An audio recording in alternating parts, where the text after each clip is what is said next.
Olá! Vamos juntos para mais um episódio do Deleitando, a ciência da amamentação pelo mama. E hoje vamos conversar sobre a rede de bancos de leite humano do Brasil para o mundo. Vai ser muito, muito bom. Eu sou Rosane Rito, professora da Faculdade de Nutrição da Universidade Federal Fluminense e estarei acompanhada da minha querida amiga e colaboradora do Mulheres Apoiando Mulheres na Amamentação, Ana Paula Freire. Que bom poder estar aqui novamente contribuindo para esse podcast tão querido e desejado pela gente.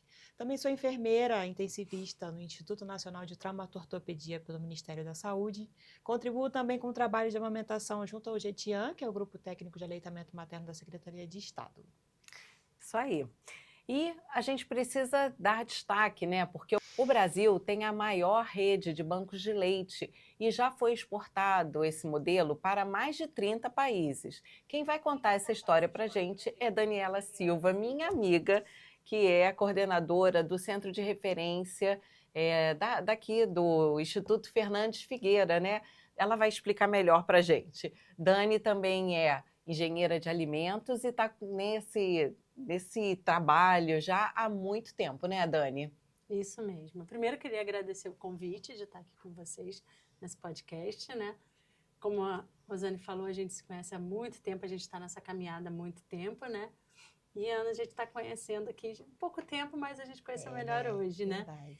E aí a minha história, né, já que a gente está falando de muito tempo, a minha história começa, né, como estagiária dessa rede, né? Eu me formei em engenharia de alimentos e durante a formação a gente precisa de um trabalho prático ali, de um estágio. E aí eu descobri que havia um outro engenheiro de alimentos na Fiocruz, né? No banco de leite. Não tem como deixar de trazer o nome dele aqui, né? Assim, eu Isso. digo que foi o nosso ponto de encontro também. Né? Então a gente está falando de João Aprígio Guerra de Almeida, que é o brasileiro, né, que já ganhou 3 vezes o prêmio da Organização Mundial da Saúde. Esse é o nosso destaque. É, isso mesmo. E aí eu fui em busca do meu estágio à época, né? Sem nenhuma... Eu tinha a indicação do nome e bati na porta do banco de leite.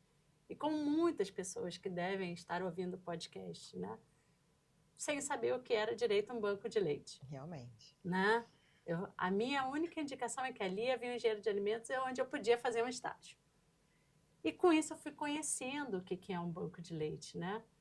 E a gente pensa que banco de leite é aquele lugar onde a gente vai ali, vai doar o leite e acabou essa história. Que vai pegar o leite também? Levar? Que vai pegar o leite, talvez eu possa pegar um leite ali e tudo, mas não. Aí o mundo se abriu, vamos dizer assim, né? Dani, você tinha quantos anos quando essa história começou? Aí eu devia ter ali com uns 20, 21 anos, né? Não me pergunte a idade agora, por favor. Mas éramos assim, né? Regulávamos ali a idade, a gente era próxima, muito novinha. E aí eu descobri que o banco de leite ele é muito mais do que isso, né?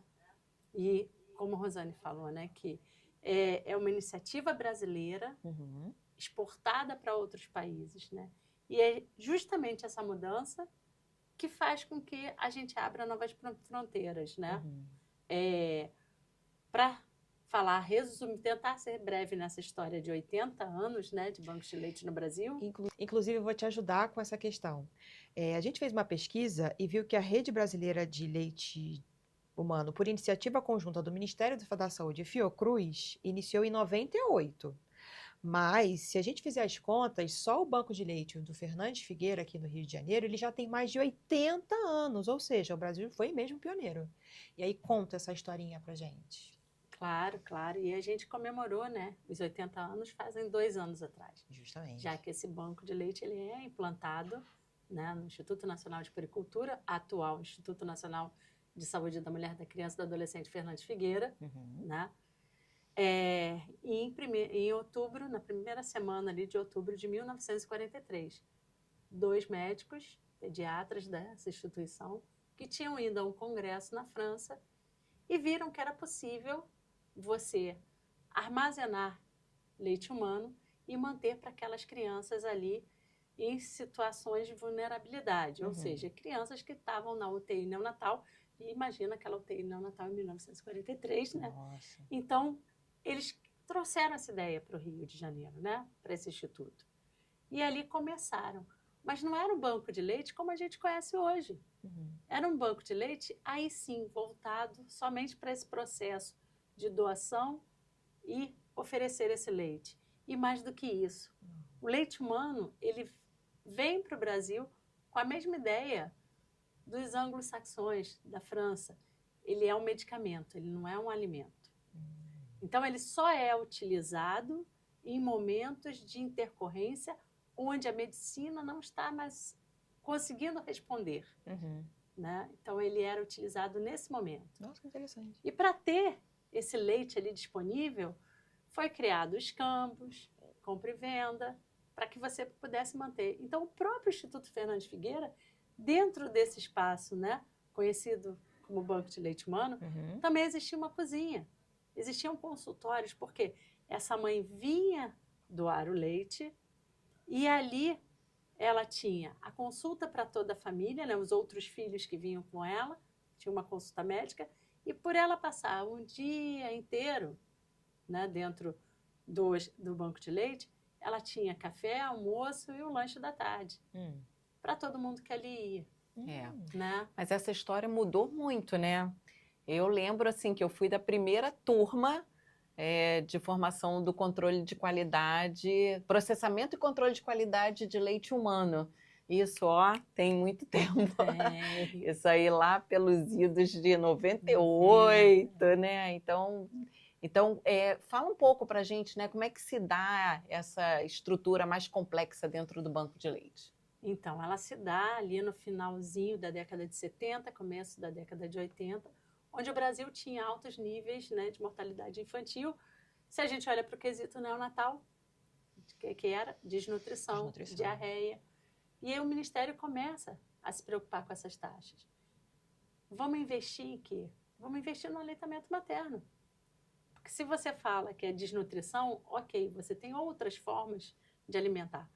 Mas você tem uma diarreia associada. Qual é a qualidade da água que você vai fazer isso? Outra coisa, eu tinha à época uma família numerosa. Se eu der algum outro produto, ele pode ser diluído para o tanto de filhos que eu tenho, né? Então, vamos investir em quê? E o Ministério da Saúde começa a investir no aleitamento materno. Então, nascem aí, né, os grupos dentro do próprio Ministério, né, o PNIAM, os programas de incentivo ao aleitamento materno nascem nesse momento. E, em paralelo, como é que a gente vai diminuir essa taxa de mortalidade? Existe um banco de leite no Rio de Janeiro. Vamos investigar? E, à época, um rapaz chamado João Aprígio fazia a tese, né, a época, a dissertação de mestrado dele, justamente com o controle de qualidade do leite humano.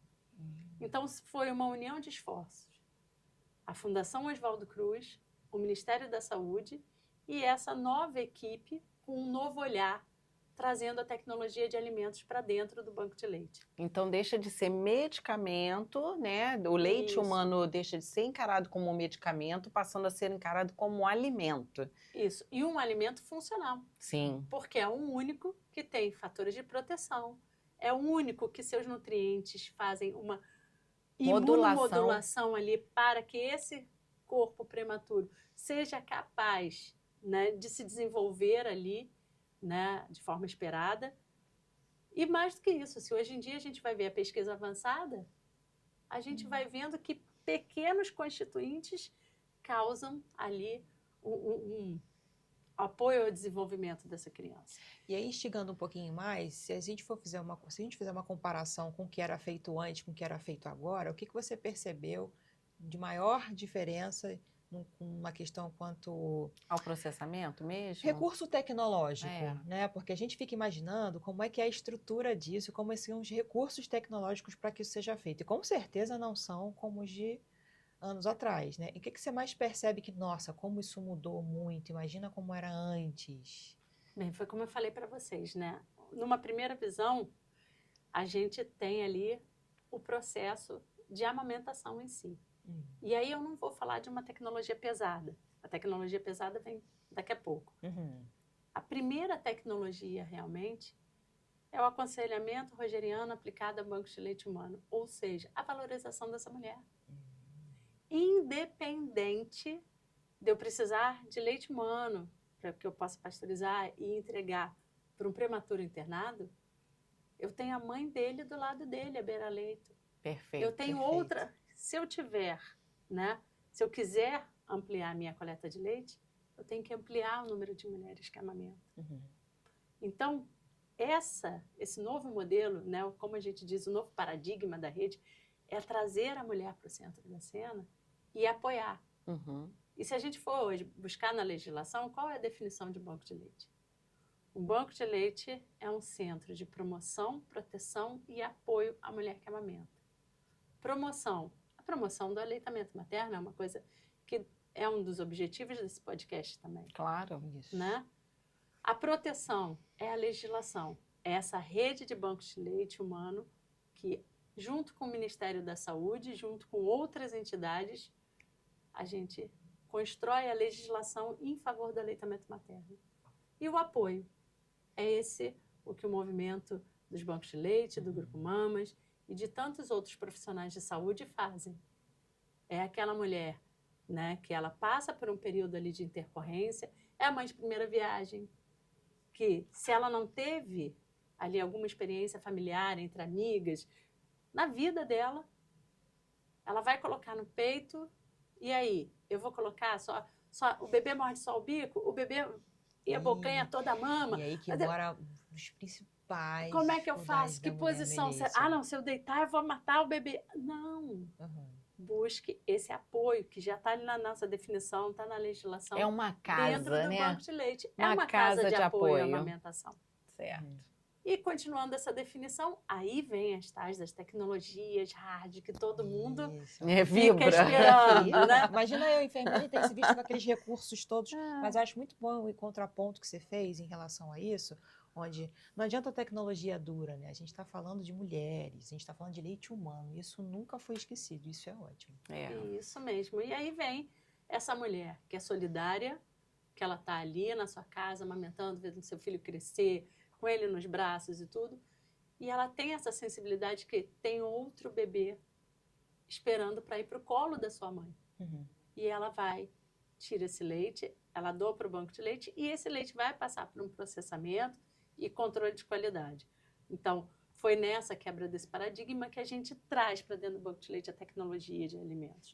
Então, primeiro, a pasteurização de forma controlada e o controle de qualidade microbiológica, um controle de qualidade final. Um pouquinho mais de tempo, a gente traz a titulação por acidez do Ornick e o crematóctro para você ter ali o teor de gordura do leite, você poder classificar e selecionar melhor que leite vai para que bebê, né? E no decorrer desses anos todos, né, desde 98 que o Ministério da Saúde e a Fiocruz investem nesse projeto, né, nessa rede, né, a gente vem pesquisando, a gente vem trazendo outras, né, metodologias. Então, a gente hoje em dia tem um sistema de informação praticamente em tempo real, que mensalmente você tem ali todos os dados da rede dispostos, e com esses dados que a gente pode pensar em novas estratégias, onde vamos implantar os bancos de leite. A gente tem o viés da qualidade que vem sendo pensado. A gente, ano passado, né, ano retrasado, a gente lança numa Semana Mundial de Aleitamento Materno no Ministério da Saúde, lança o programa de certificação Fiocruz para bancos de leite humano. Então, e assim a gente vem crescendo, né? A gente teve uma demonstração da tecnologia, né, que a gente utiliza, foi ano passado, um evento do Rio Grande do Sul, o desastre do Rio Grande do Sul, onde a gente consegue transferir, né, da rede de bancos de leite, da rede de bancos de leite de Brasília, fizemos 2 transferências de leite para o Rio Grande do Sul, onde você imagina, você tem um banco de leite, você tem uma maternidade, uma UTI, mas você tem que ter um controle de energia, porque a cidade está toda alagada. Aquela mãe daquele prematuro que ela, de repente, ela precisou ir para casa fazer alguma coisa, ela tem outros filhos, cai um temporal que ela não consegue ir até o filho, então ele nem o leite da própria mãe tinha. Então a gente conseguiu desenvolver uma metodologia que atendesse, e a gente ainda está nesse processo de tentar melhorar ainda mais, porque a gente sabe, com tudo que está acontecendo, a COP30 aqui, batendo na nossa portinha, né? Então a gente fez um evento, o Dia Mundial de Doação esse ano foi totalmente voltado, né? Um evento pré-COP30, justamente para discutir mudanças climáticas. Então, é essa rede que tem vida. E ela só tem vida por conta de todos esses profissionais que pensam em conjunto, que trabalham em conjunto, para que a gente possa atender melhor essa mulher em fase de amamentação e esse bebê que está internado dentro de unidades intensivas. Caramba, que interessante, hein? Pois é, tá curtindo? Eu acho que as pessoas estão adorando essa conversa, né? Amando. E certamente vocês têm alguma mulher que gostaria de saber mais sobre doação de leite humano, como ela pode doar o próprio leite, para onde ela leva esse leite. Então, compartilhe esse episódio do Deleitando, compartilhe para os profissionais de saúde, porque eles também estão nessa rede conosco, né? E vão poder ajudar muito mais outras mulheres, outras mães, tá? Fica com a gente. Bora continuar que essa conversa está muito boa. Dani, e o processo que começou aqui da rede de bancos de leite, começou aqui no Brasil, começou no Rio, foi ganhando, né, os estados brasileiros. Quantas unidades a gente já tem no Brasil? Bem, são 200 e... Eu trouxe aqui a nossa cola. Atualmente, a gente tem 237 unidades de bancos de leite humano e 249 postos de coleta de leite humano. 237 bancos de leite, isso. 249 postos de coleta, né? Então, os postos de coleta, eles não vão ali processar o leite, né? Eles têm toda a tecnologia, né, de coleta desse leite junto até as redes básicas de saúde. Isso. Tá. E aí, mas começou aqui no Brasil e ganhou o mundo, né? Como é que foi isso? Como é que foi essa expansão? Bem, essa expansão, ela se dá, né, de uma forma cadenciada, né? A gente não sai de 5, na época que, na realidade, se a gente contabilizar, né, da 98 em diante, de 43 até 98, a gente tinha 5 bancos de leite, a Bahia, São Paulo, Rio Grande do Sul, o Rio de Janeiro. E aí, quando o Ministério da Saúde investe no IFF, né, no banco de leite do IFF, e vê que realmente é uma ferramenta para a diminuição da mortalidade infantil, ele começa a expandir essa rede, e essa rede, como você bem lembrou, né, o curso de processamento, porque a gente não tem um profissional formado na faculdade, né? A cadeira da faculdade não tem, você não tem uma cadeira lá, banco de leite humano e aleitamento materno, né? O máximo que a gente conhece aqui no Rio de Janeiro são as residências. Isso, a residência do próprio IFF em banco de leite, mas mesmo assim, se a gente está voltando lá para 98, ainda não tinha nem a residência. Isso. Né? E no nosso país tem a do Fernandes Figueira e uma em São Paulo hoje em dia. Né? Então, você não tem nada que te deixe especialista em.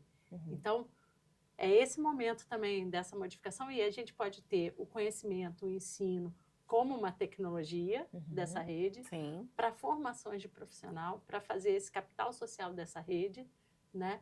Que é através desse conhecimento, que essa rede foi se expandindo e a gente foi implementando novos bancos de leite. Até que ali no finalzinho da década de 90, né, começa o interesse por esse modelo, justamente pela conta do prêmio Sasakawa. Lembro. Né? Que 2001. Isso. Que o Dr. João Aprígio, né, ele recebe, mais uma vez, né, confirmando que os bancos de leite são uma boa estratégia para ampliação dos níveis de aleitamento Vamos materno. resgatar isso. Olha lá, olha bem. 2001, João Aprígio Guerra de Almeida, primeiro brasileiro a ganhar o prêmio da Organização Mundial da Saúde, né? Isso, prêmio Sasakawa. Prêmio Sasakawa. Muito orgulho, foi gente. O primeiro, E aí a gente tem que ter muito orgulho, sim, porque assim, o João foi representando, né, para a OMS. Mas esse é um prêmio para essa rede, para cada um, né? Que construiu, né, Tem todo um essa trabalho. história, todo esse trabalho. E aí, com isso, a gente ganha essa visibilidade e alguns países começam, né, a se interessar.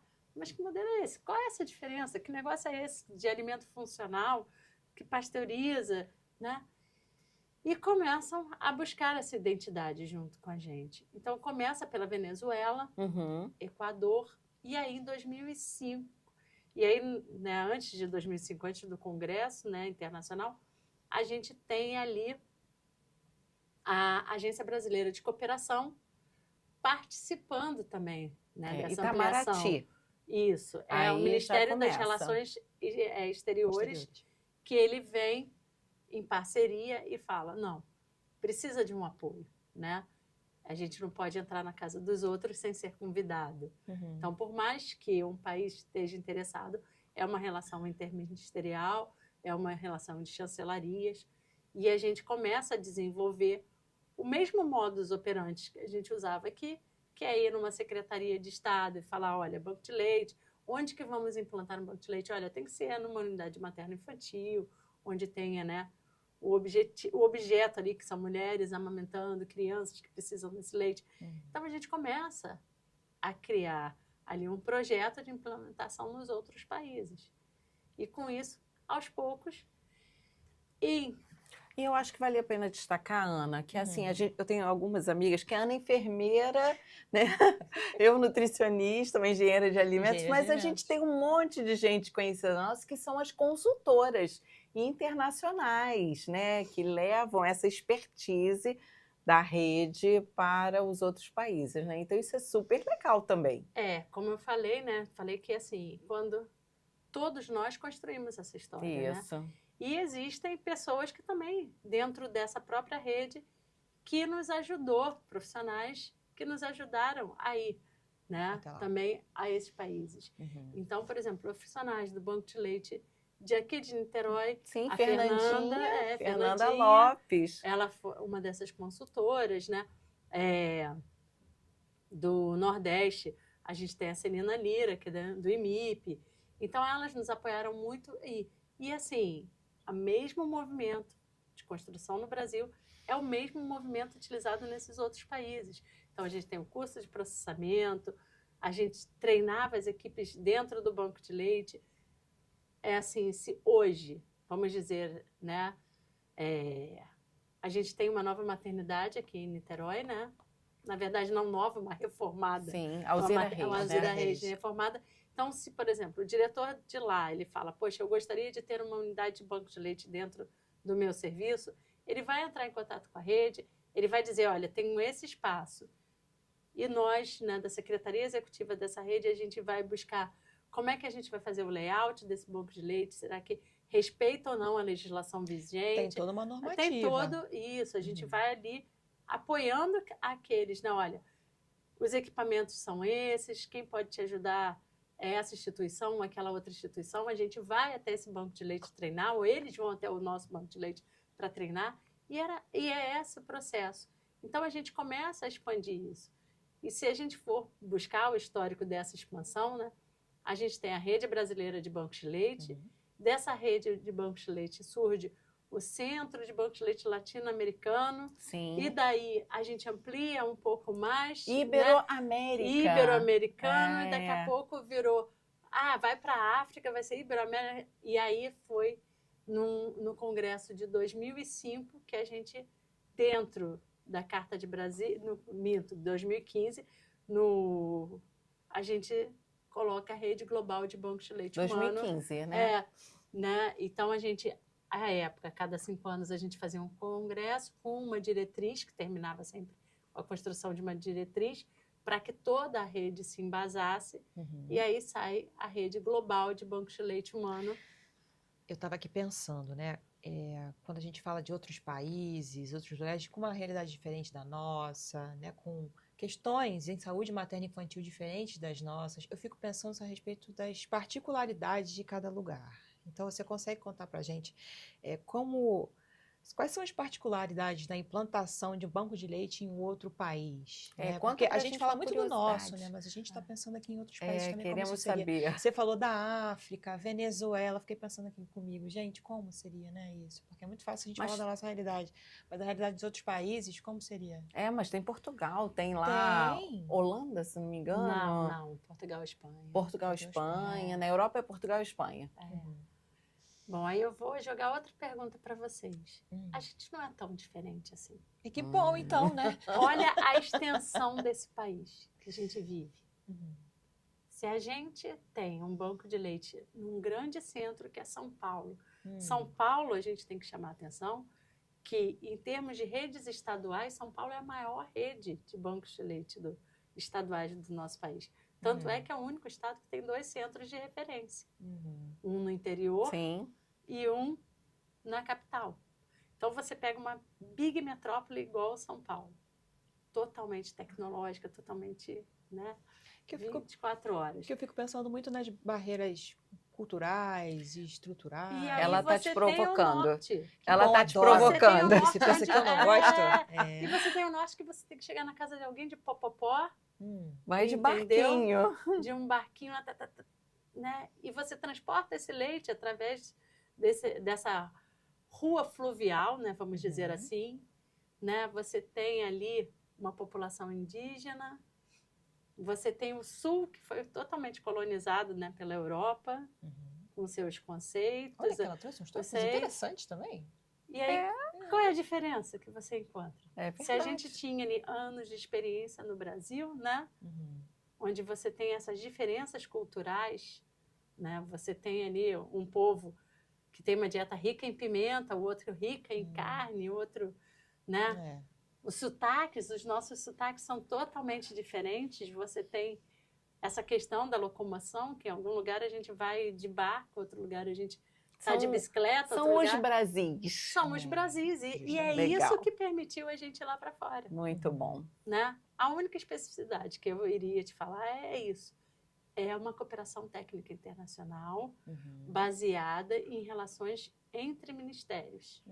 Então, eu não posso sair de manetinha. Existe toda uma normativa também para que a gente entre nesses países e vá. Mas a realidade é a mesma. E eu vou te dizer que eu, quando estava fazendo meu pós-doc lá em Lisboa, tive o grande prazer de receber uma comitiva do Itamaraty. Foram lá me visitar e a gente aproveitou e fez uma super conferência, né, da rede de bancos de leite da CPLP. Com transmissão, Comunidade de Países de Língua Portuguesa. Isso. Então foi algo muito, muito, muito importante. Mas, Dani, me fala, quais são os próximos passos, né, para a gente fortalecer essa rede mundialmente? A gente está num movimento, né? A rede de bancos de leite humano agora, a gente acabou de sair, né, da COP30, justamente com a pergunta. Esse evento pré-COP30, ele teve uma pergunta. Mudanças climáticas, o que podemos fazer a mais? Já que a gente passou, vamos dizer assim, né, por um grande evento de mudança climática que foi o Rio Grande do Sul, onde mês passado a gente completou 1 ano.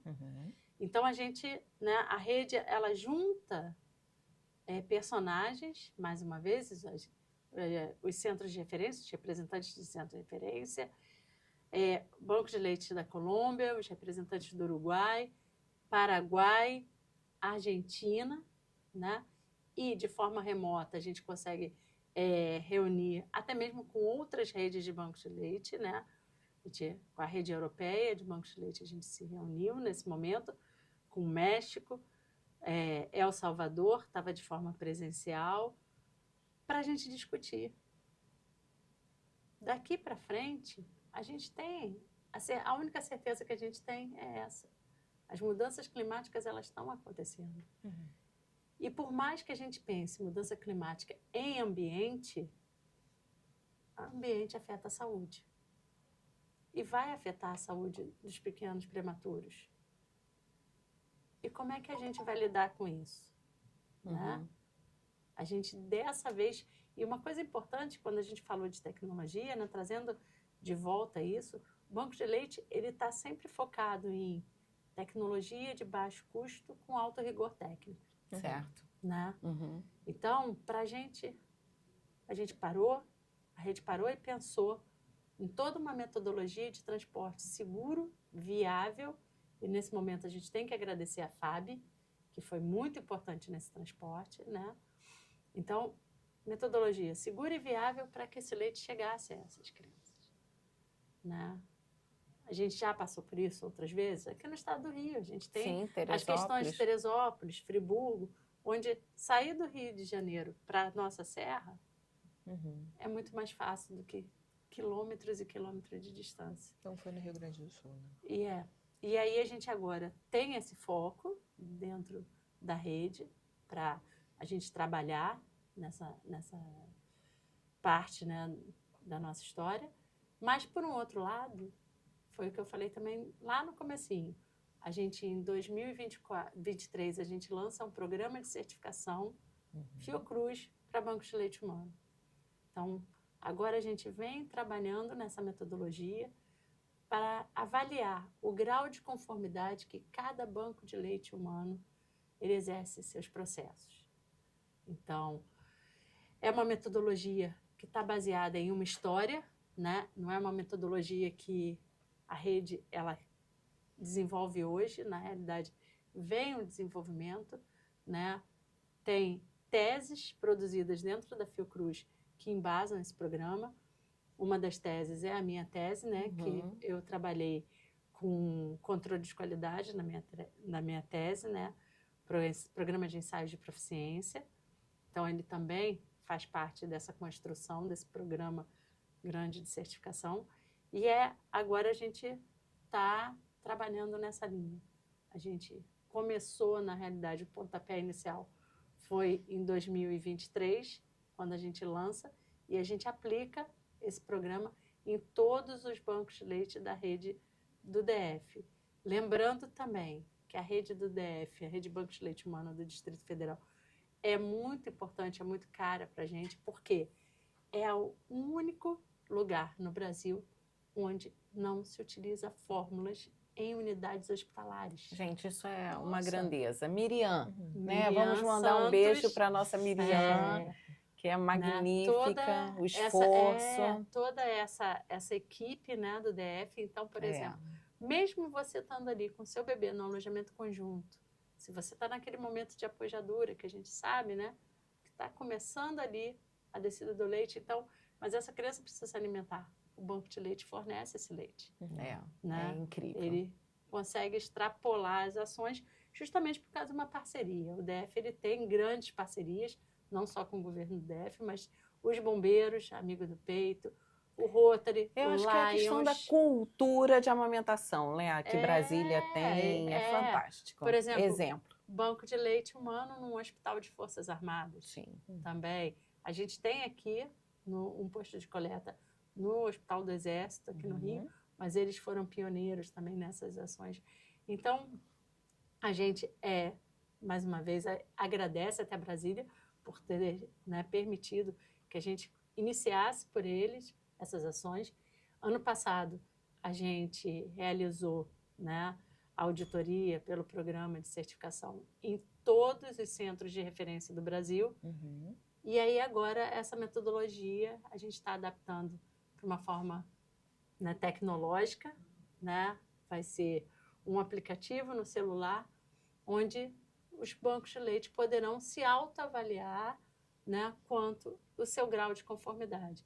E tudo isso baseado nas normas técnicas, na legislação vigente, onde eles vão ter ali um laudo para já irem, né, vendo a oportunidade de melhorias que eles têm antes da gente realizar a auditoria em si. Que legal, Dani. Estou pensando aqui de novo, né? Sempre pensando, sendo Sim. provocada e pensando.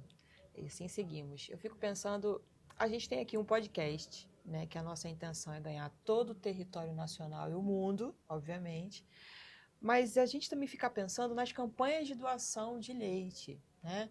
E se a gente puder fazer um paradoxo entre as campanhas de doação de leite humano e as campanhas de doação de sangue, claro que levando em consideração que são públicos diferentes, homens e mulheres e faixa etárias diferentes para sangue, e quando a gente fala em doação de leite humano, a gente pensa numa outra perspectiva, né? Mas como é que você enxerga as campanhas de doação de leite humano, sabendo que existe essa rede global e que a gente tem apenas a sazonalidade da divulgação, né? A gente chegou a conversar sobre isso um pouquinho antes, e foi uma conversa muito interessante que aqui a gente vai replicar para que ninguém perca a chance de ouvir tudo que a gente conversou. Então, agora chegou a vez de contar não só para a gente, mas para todo mundo, o que você pensa a respeito disso. As campanhas de doação de leite humano, elas são super importantes, né? O levar para a sociedade que existe um banco de leite humano, que existe a necessidade da doação desse produto, desse alimento, e o público-alvo, né, que são os prematuros que vão receber essa doação. Então, assim, no meu ponto de vista, eu queria que elas fossem periódicas, né? No Brasil, a gente tem 19 de maio, Dia Mundial de Doação. Que a gente acabou de viver, acabou de viver. Fizemos um super evento. E foi que ótimo. Graças a Deus, o brasileiro é um povo festeiro, então o 19 de maio é o dia, mas é o mês inteiro de festa, né? E a Semana Mundial de Doação, a Semana Mundial de Amamentação, que também é o mesmo caminho. A gente tem uma semana para celebrar, mas a gente é festeiro e por uma legislação é um agosto dourado, não é só uma semana, né? Então, graças a Deus. Mas entre maio e agosto... Tem essa lacuna, né? Aí a gente já fica meio que pior é de agosto a maio. A gente fica aproveitando oportunidades. Novembro, o dia da prematuridade. Muito a gente bem. aproveita. Tá pegando esses ganchos. Tem a imunização. Opa! Então a gente vai aproveitando. Mas independente disso, né? Essas duas campanhas são realizadas pelo Ministério da Saúde, com o apoio do Ministério da Saúde, que esse ano eu tenho todos os agradecimentos, porque foi uma campanha belíssima, né? O slogan, gesto humanitário, que alimenta esperança, foi de uma doadora, né, que bacana. Que fez. Então, assim, a rede ela vem, né, desde a pandemia, né, com um edital aberto para uma escolha do slogan anual pela sociedade, né? E esse ano o Ministério da Saúde abraçou o slogan por inteiro. Sim. Então fez uma campanha lindíssima, tá aí nas redes sociais, né, para quem quiser ver. E assim, a gente precisava que isso fosse mais constante, né? Então, divulgar isso para o público de forma mais próxima, mais extensiva, levar para a rádio, levar para a TV, entendeu? Rádios comunitárias. Então, isso que ia ser importante, porque não é só pela doação, é conhecer o banco de leite, foi o que a gente falou, é um centro de apoio à amamentação. E você sabe que uma das nossas queridíssimas, vou tentar trazer ela aqui, mas já vou dar um spoiler, né?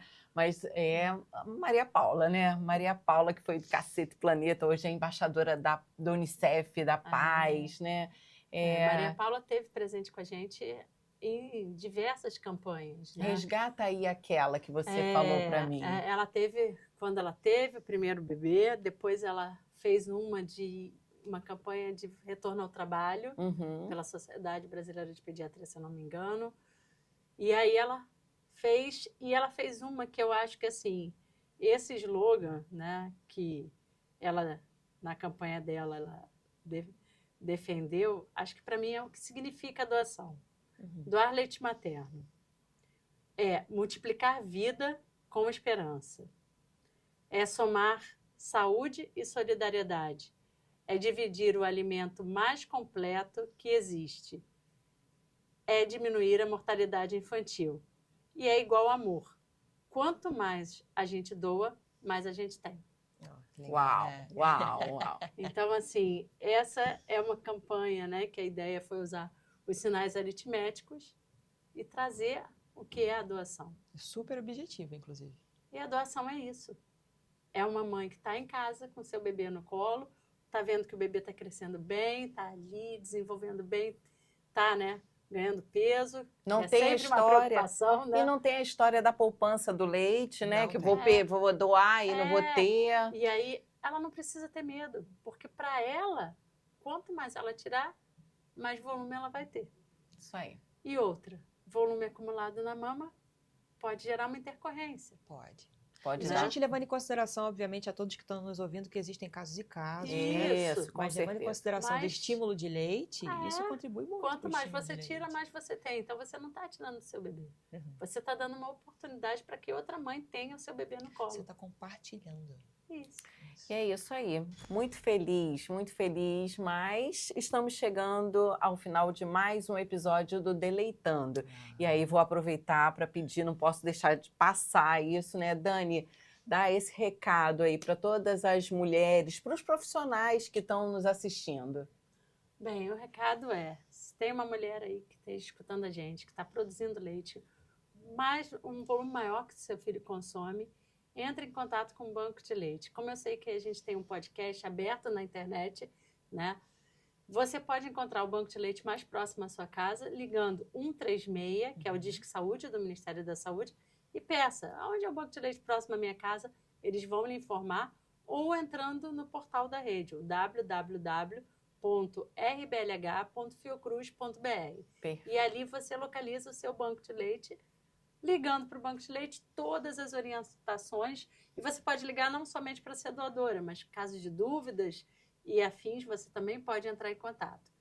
Para aqueles que não estão doando leite e querem contribuir com o banco de leite, doação de frascos de vidro com tampa plástica. Olha que boa lembrança. Né? Então, todo mundo, toda a sociedade que tem aí em casa guardado aquele pote antigo de maionese, de café solúvel, de manteigas, Com de tampa avelã, plástica. vidro, tampa plástica, que está guardando botão, que está Aham. guardando papel, que está guardando qualquer coisa. Ajude a salvar uma vida. Não é nada, mas esse vidro vai ajudar a gente a armazenar o leite e fazer o transporte, todo o processo.